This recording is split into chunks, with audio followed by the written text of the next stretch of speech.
every time they print money, every time the Fed and the Treasury print money, they screw the working class. Lower interest rates causes inflation, which makes it impossible for young people and poor people and working class people to afford their first house. Well, let me go back again. This is called macroeconomics, but there's a debt to GDP ratio.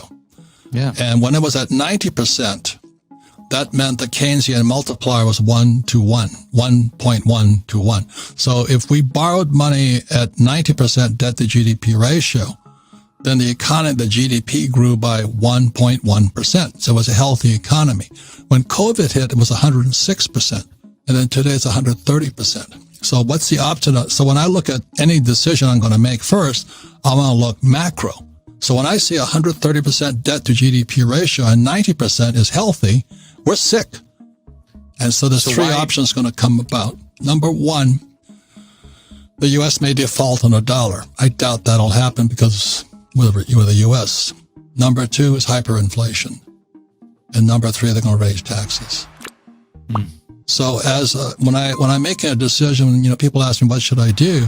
I first check the big picture. I check macro, the debt to GDP ratios and all that.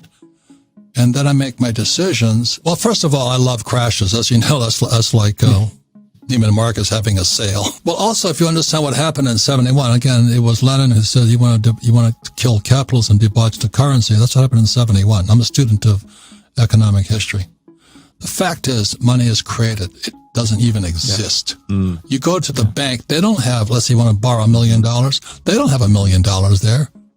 So you sign your name, they give you $1 million. It just pops up. And that's called the fractional reserve system and all that stuff.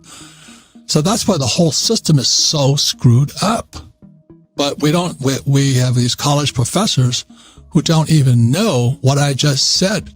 Money doesn't exist. You walk up to the bank, you say, I want to borrow money. They lend it to you, but they just created it.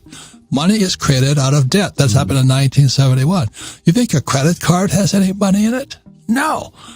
Money is only created the moment you say, hey, I'm an idiot. Here it is, It's created. Well, it's the same way I do anything is I don't talk to myself. I talk to people who are smart. Guys who are actually, like Peter Schiff hates it. He's a friend of mine. Yeah. And guys at Rutgers won't touch it. But I talk to guys who will touch it. So when this is a while ago, when Bitcoin hit 20K, it's tempting because that's like prom night. Everybody's happy. Yeah. But it's going to retrace. So I talked to several people who are like Raoul Pal and all that stuff. I said, what do you think? Talked to Max Kaiser. I said, just wait.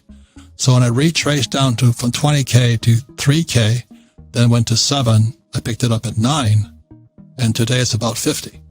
Yeah. So it's a matter of just a little financial education. All booms bust and all, but I don't know much about it. I just don't trust the U.S. government. I don't trust the Fed, and I don't trust the Treasury, and I don't trust Wall Street. It's that simple.